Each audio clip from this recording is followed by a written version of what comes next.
Who's next? Mark in New York. Hey, Russell. Hi. Hey, again, what's going on? Hey. I've talked to you guys twice before, so hey again. Hey. First, it was a little bit painful to listen to the last two callers because I have a really big problem with, like, pretentiousness. And Wait, do you mean the caller's pretentiousness or ours? Yeah. No, the callers. Oh, You guys okay. are- Whew. Yeah. Because, like, the big problem that for me that happens when I get into these quote-unquote debates, first of all, too, is that, like, if that's not your field of study, or if you're not an expert in, like, whatever you're talking about, then you have no authority to speak on it in the first place. You can only give your opinions. So when somebody's like, I don't believe in evolution, first of all, no one has to believe in evolution because it's a fact. So I don't care whether you believe it or not. Like, that's just the way it is. I don't have to believe in, like, the moon causing, gravitational patterns to make the ocean move. Like, I don't have to believe in it because it happens. So I don't really like those kind of arguments. It's kind of like an argument from authority, and they always really get under my skin, as you can tell. Right. Well, Like the first caller, just like whenever that first guy, like whenever I automatically hear a debate where it starts like that, well, first let's lay down some ground rules. I automatically know that, like, I'm not going to get anything from that debate, and I just, like, turn it off because they just want to talk over you and put out their own message on your platform. It's like one very quick way to turn me off in a conversation is to brag about how important you are. Yeah. Like, I don't care. It's I got get nothing these to many do views. with the fact that it's coming from you. I know. I don't understand it. It's like the same when like Scientology people, like, talk to me about, like, the famous people that believe in it, and I'm like, Right. okay, well, that's them. Like, I don't understand it. Like, we were all babies at some point who knew nothing, and we live in this environment where we collect all this data, and our brain tries to categorize in a way that makes sense to us from our perspective, and we give that out to the world back out, and it's up to other people to interpret it which way they want to or not, but people don't understand that that's called opinion. Like, facts don't change whether or not you believe in them or not. It's just the way it is. So when somebody says, I don't believe in this, they're basically just telling you, like, that they don't understand it, and the reasons they don't understand it is usually what follows. Like, I feel sorry for that guy before, that Steven, because he seems like a nice guy. It's just, like, his, like, the whole, like, I'm tired of atheists, like, of arguing atheists against, theists. Well, those are the only two options, like, because agnosticism, like, Matt says all the time, like, knowledge is a subset of belief. So, like, it really is just, like, answering two different questions out from the offset. And being a deist, like, is kind of still being a theist because you still believe in a God. Right. And it's interesting to find out that, like, these people have no idea what that thing is that they believe in, yet they believe in it. Like he said even at the end of the call, like, well, I don't know. Like, none of us know. Well, then why do you believe it? Yeah. If we have no idea and you don't know, and there's no technical way to find out, then why would you dedicate a big portion of your life to believe in that? Because that actually influences the rest of your belief system from the outset. If you believe in a God, then any decision that you make is going to be from that belief system that there is a God. So, Sure. I don't understand that. Okay. And, like, the notion of saying, I'm tired of people arguing with each other is a very privileged position to be taking in a lot of cases. I mean, in the situation of atheism, it's sort of like, I don't know if there's a God and I don't care, or in his case, I do believe in God and I don't like people arguing that there isn't at all, which is kind of what he was saying. Everybody shut up about this, But even if you actually don't have a position and you don't care, it's kind of petty to complain about other people arguing about something. Especially to call a TV show on a Sunday afternoon to complain that we're having arguments with people about God. Right. Then don't listen to the show. I know. And like, I mean, if he was like an like Air Force general calling to talk to you, Jen, about like the Air Force, or if he's like a computer engineer. I know nothing about the Air Force. About computer engineering. Oh, I forgot what branch you were in. Yeah, I was in the Army. So. In the Army. Okay, I'm sorry.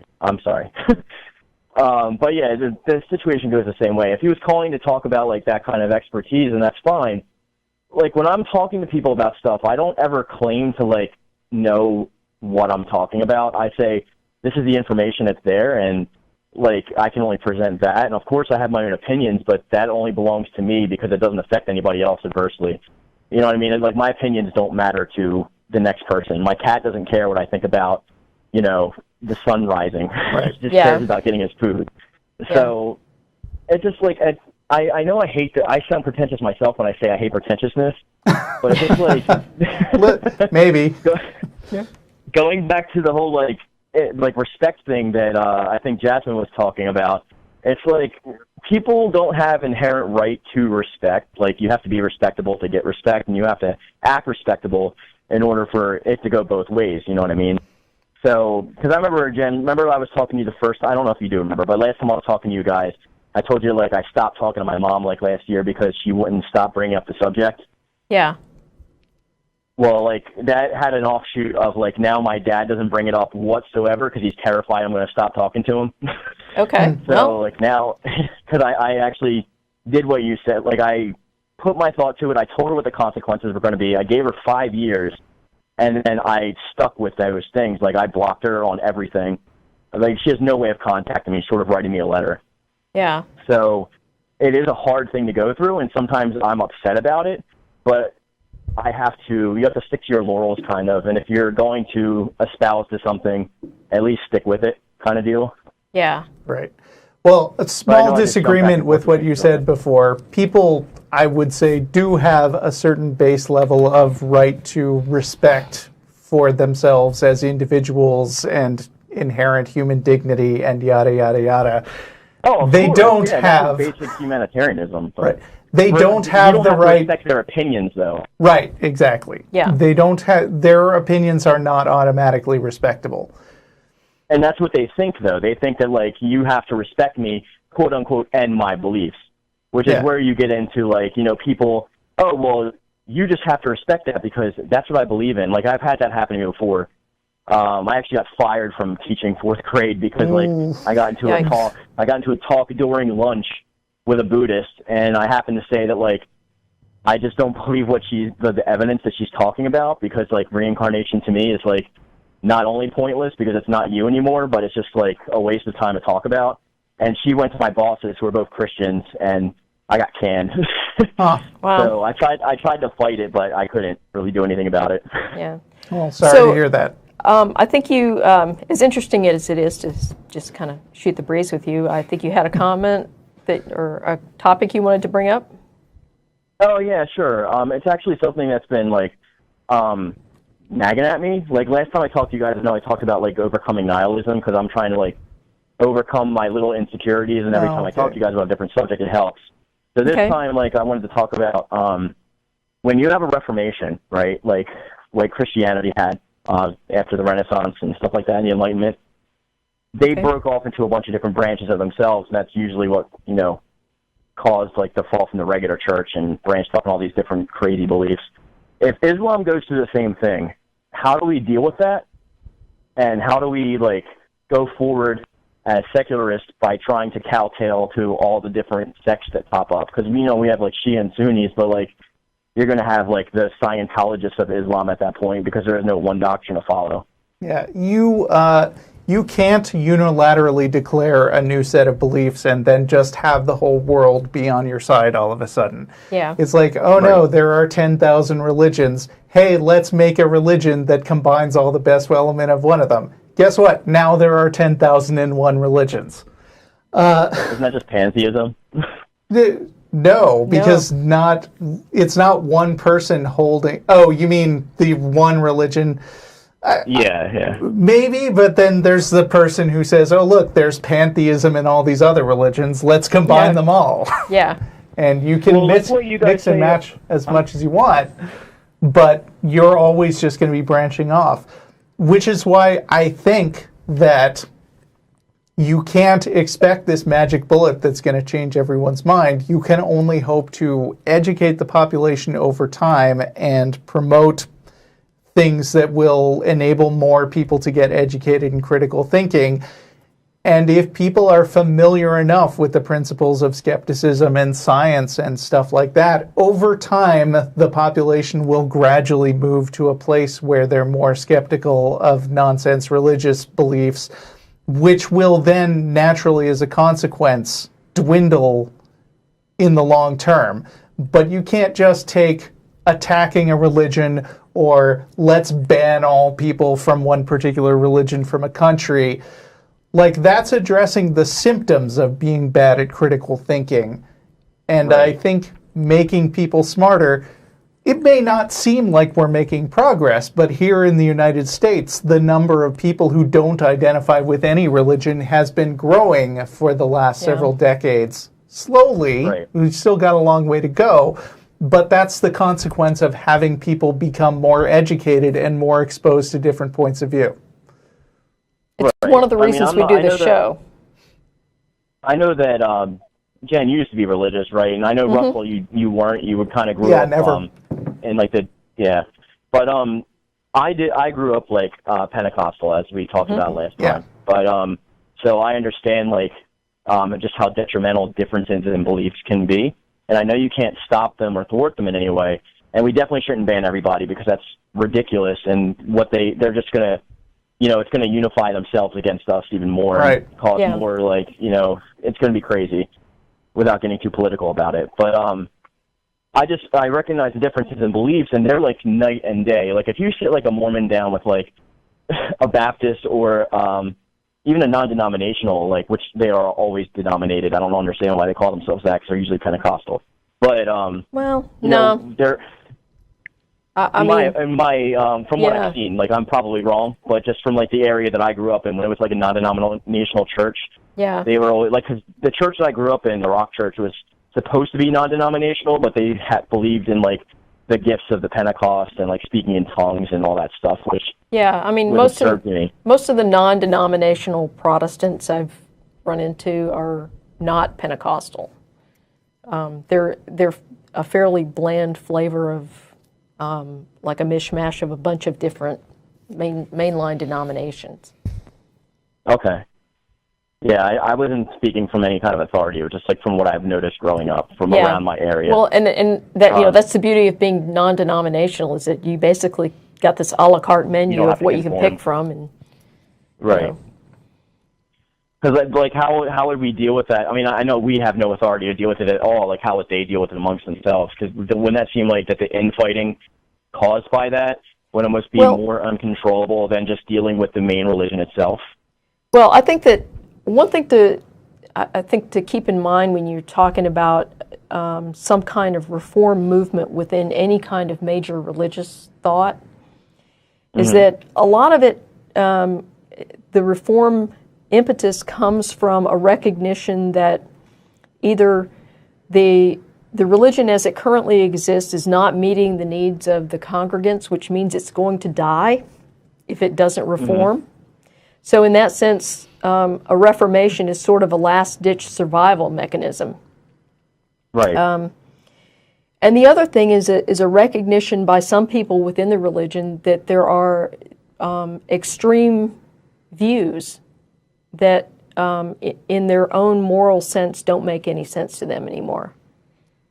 Right. And so in some respects, a reformation is kind of injecting more secular humanist values into a religious structure. Yeah, I can see that. And, and sometimes, like in the case of Martin Luther, who was, kind of responsible for the Reformation, in some cases, it's kind of a manifestation of, in this case, there's a lot of evidence that Martin Luther suffered from obsessive compulsive disorder. And so it's a manifestation of like a fairly significant mental illness that he was suffering from. And so that's where some of, the focus on, scrupulosity and things like that comes from. I just don't want to seem like I'm just picking on Islam, because I'm not. But it's just like that's what was been on my mind recently, just from recent events. Because I actually talked to my dad about it before. Like, if you talk, like when I talked to my dad about like the Crusades, all three of them, he like has no idea what even happened or transpired. Right. Like usually he was like, oh well, that's when like they were going around and killing atheists. So I'm like, well, not necessarily. They were trying to retake Jerusalem back from Islam, and then like they succeeded the first time and then lost it again. And there's a whole bunch of different stuff that went in if you actually go into the history of it. And I think City of God was a okay movie about that period of history. I can't really remember all the details of it, but I think that was Orlando Bloom. I didn't see that. I don't know. You might want to check it out.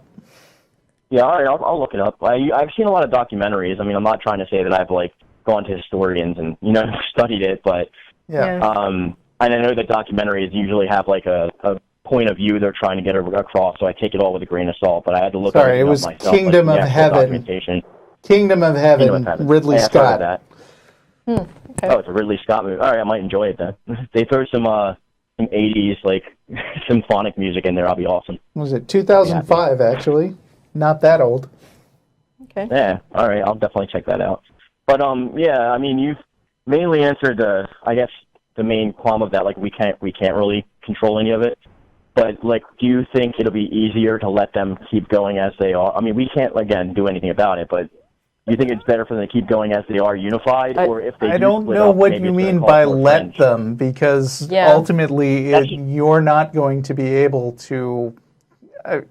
Yeah, it's bad language. From their perspective, like if they do it on their own, not let them. But I mean, and I don't even know what you mean by unified, because Sunnis and Shias are not unified. No. I know, but like they have like different. They have very different like views on certain things, but I mean, going to the differences between like the 1,000 different denominations of like Christianity, if there's that many different fringes of that besides the Shia and Sunni, do you think it'll be more of a problem and it'll cause more infighting, or do you think like there are a lot of different splinter groups in every different religion, and I think the one principle that's important to keep in mind is that you should treat every individual as an individual and listen to what their actual personal beliefs are instead of making generalized assumptions about, they say, I'm a Muslim, and you jump to conclusions about everything they believe. There are a lot of people... I mean, there are probably fewer Muslims who think like that caller a couple of calls ago who said, oh, I'm not religious, but blah, blah, blah, I think God's real and evolution is not real. But everybody has their own specific idiosyncratic set of beliefs, and everybody has their own specific level of how seriously they take it. Whether it is... You guys say that all the time, that there's like every different person has their own form of that religion. It's not unified at all. Right. So some people say, I believe this set of ridiculous things, and I think that it's nice to commune with people and talk about those things, and that's the end of it. And there are some people who say, I believe that same specific set of things, and if you don't believe it, you're an infidel, and I will kill you or die for it. Those types of people all exist. And like I said earlier in your call, one of the keys to getting rid of that is to tamp down the non-evidence-based beliefs by educating them in critical thinking. And the other thing is to draw support away so that even the people who still believe the nonsensical things, and they'll always be with us, do not become the extremist types and do not sympathize with those types of people. Yeah. Well, usually doesn't extremism come from like some form of like persecution from the outset? Like it's a mixture of things. They feel like they need to be Yeah. I mean, I am certainly not one to say that the beliefs themselves don't heavily influence the likelihood that they'll become extremists. But it is a lot of different things. It includes socioeconomic factors, and it includes the types of beliefs that you were influenced by, and your upbringing, and lots of things that all come together. It includes mental health. Lots and lots of factors, and you can't just boil them down to one dimension. It just seems like critical thinking, like as a whole, though, it's hard to get across because people like tend to think of their own personalize critical thinking as being critical thinking when they're not actually thinking critically. Right. Well, yeah, I mean, and like- that's part of the thing is that it takes practice, and you have to learn how to do it. And Right. and there's lots of people out there that want to call themselves skeptics and critical thinkers that actually don't want to do the work to get there. And it's Right. not even something. It's not like a status that you achieve. It's sort of like an ongoing practice. You know, because I mean, we're confronted with things every day, and we have to make a decision about them. And so, you know, there are many opportunities to practice critical thinking. Right. Lots of people just don't take that opportunity. Well, they even, to be fair, some of they do in like the majority of their life. Mark, Oh, we've yeah. had you on the line for a while, so I Yeah, think we're going I to think need to we're- move on to sorry. other callers. Of course. Well, thanks for having me on, guys. I hope to talk Right. to you guys at some point soon. Thanks Sure, for calling. thanks.